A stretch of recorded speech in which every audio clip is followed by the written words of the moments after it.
तो हेलो जी, नमस्ते, good morning और सत श्री अकाल। कैसे हैं आप सब। तो सुबह के समय बजे हैं 10 और मैंने कुछ काम निपटाए और कुछ रह गए और मैं थक हार कर बैठ गई हूँ यहीं किचन में कुर्सी पर और सोचने लगी हूँ कि अब क्या क्या करूँ।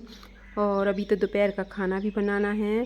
तो आज खाने में मन था कि मेथी के और पराठे बना लिए जाएं।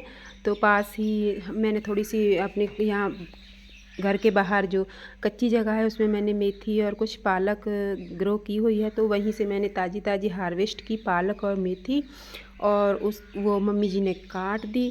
तो आज मन था कि पराठे बना के खाए जाएं क्योंकि अब सर्दियां हैं। तो अब तो जी करेगा कि कभी गोभी के, कभी मूली के या कभी मेथी के, बथुए के। अब तो बहुत ऑप्शन है खाने में। तो सर्दियां सर्दियां तो अब पराठे ही चलने वाले हैं एक टाइम। तो मैं अब यहाँ काम करके थोड़ा फ्री होकर बैठी थी और सोच रही थी कि चलो अभी थोड़ा और काम निपटा लिया जाए। अभी किसी ने खाना नहीं है तो सब कुछ तैयार करके रखती हूँ, जब तक खाना खाने बैठेंगे तब तक फिर मैं कर लूँगी। तो यहाँ ये बाल्टी भर के दही था, तो जो मुझे इसमें से मक्खन निकालना था पर मैं अभी नहीं निकालने वाली क्योंकि अभी मैंने कल ही निकाला था।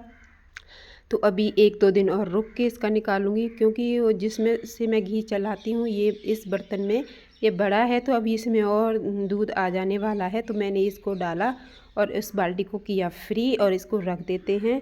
तो यहाँ रख दिया मैंने इसको ढक कर क्योंकि घर के छोटे मोटे काम रोज़ रोज़ नहीं होते हैं। और ये देखिए हमारा सहज स्कूल जाने से पहले ये सपने जो इसको टैडी को इसको बहुत प्यार करती है, वो रात को साथ ही लेकर सोती है। इसको यहाँ झूले में सुला के गई और ये देखिए यहाँ मम्मी जी ने पालक और मेथी काट दी थी और साथ में हरी मिर्ची भी।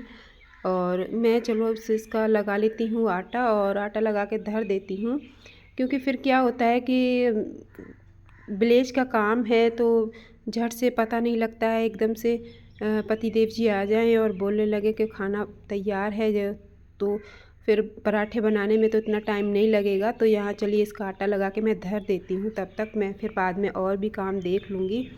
तो यहाँ मैं इसमें ये हरी मिर्ची थी थोड़ी और काफ़ी सारा पालक था और मेथी थी। और टेस्टी तभी बनते हैं जब आटा थोड़ा कम हो और ऐसे थोड़ा मेथी पालक ज़्यादा हो या सिंगल मेथी ही हो।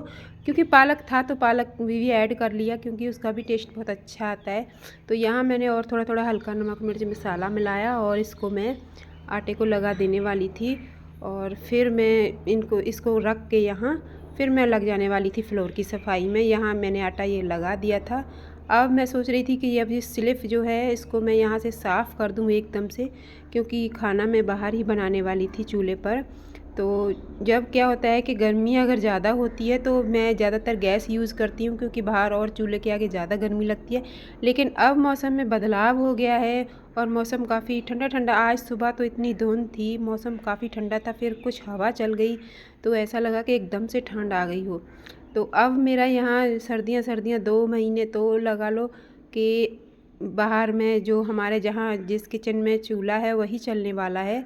तो अब गैस का काम थोड़ा कम हो गया है, इसको अब थोड़ी कम इस्तेमाल करेंगे हम। तो अब इसको रेस्ट दिया जाएगा और वहाँ चूल्हे का अब काम शुरू हो जाता है। तो ये थी हरी मिर्ची जिसकी मैं डंडी तोड़ के इसको ऐसे डब्बे में ही रखती हूँ ताकि जल्दी ख़राब ना हो। और ये है मेरी थायराइड की दवाई जिसे मैं पहले सुबह रोज़ उठ के खाती ही हूँ। इसको प्रणाम किया जाता है फिर दिनचर्या शुरू होती है। और ये थी पानी की बोतल जो कि अब फ्रिज में इनका कोई काम नहीं है क्योंकि अब मौसम ठंडा है तो बाहर काफ़ी नॉर्मल पानी भी काफ़ी ठंडा हो जाता है। तो मैं भर के इनको यहीं स्लैब पर धर देती हूँ। तो उठाइए और पीजिए पानी। निकालने की भी ज़रूरत फ़िल्टर से नहीं पड़ती है क्योंकि मैं फ़िल्टर से भर के ही यहाँ इनको रख देती हूँ बाहर ही। तो ये तो छोटे मोटे काम बहुत सारा दिन चलते ही रहते हैं घर के। और ये देखिए ये है हमारा छोटा सा सहज का बैंक। तो ये मैं मेले में से लेकर आई थी, काफ़ी अच्छा है। ये यहाँ से निकालो और यहाँ से डालो ऊपर से। तो ये काफ़ी अच्छा लगा मेरे को, ये चीनी मिट्टी का बना हुआ है। तो चलिए हम यहाँ हमने कर ली है पराठों की तैयारी और यहाँ हमने आग जला ली थी चूल्हे में। और यहाँ देखिए सब कुछ तैयार था, रेडी था। मैं पहले सब कुछ तैयार करके धर लेती हूँ। और ये था मक्खन जो घर से ही निकाला हुआ था और मैं ऐसी डब्बियों में धरती हूँ। तो काफ़ी ठंडा हो रखा था क्योंकि आइस बॉक्स में रखा था। ताकि जल्दी से ख़राब ना हो। और यहाँ देसी घी से बनेंगे पराठे। पराठे इतने टेस्टी बनने वाले हैं कि मुरथल के पराठे भी क्या टेस्टी इनके आगे। तो सब कुछ परफेक्ट, और खाना इतना चूल्हे का होता है कि पच जाता है, खाने में कोई दिक्कत नहीं, जैसे कि बहुत जल्दी पचता है। तो ये देखिए, ये था हमारा खाना तैयार। अब सबको खिला देने वाली हूँ मैं, और फिर उसके बाद आने वाली है मेरी बारी, क्योंकि सब खा लेते हैं और फिर मेरे को टेंशन नहीं रहती, क्योंकि घर वाले पहले खा पी लें, फिर बाद में मैं आराम से बैठ के। अब आई थी मेरी बारी, और इसी के साथ मेरा ब्लॉग भी पूरा होता है। ब्लॉग आपको कैसा लगा कमेंट करके ज़रूर बताएं। पसंद आए तो लाइक शेयर करें। धन्यवाद।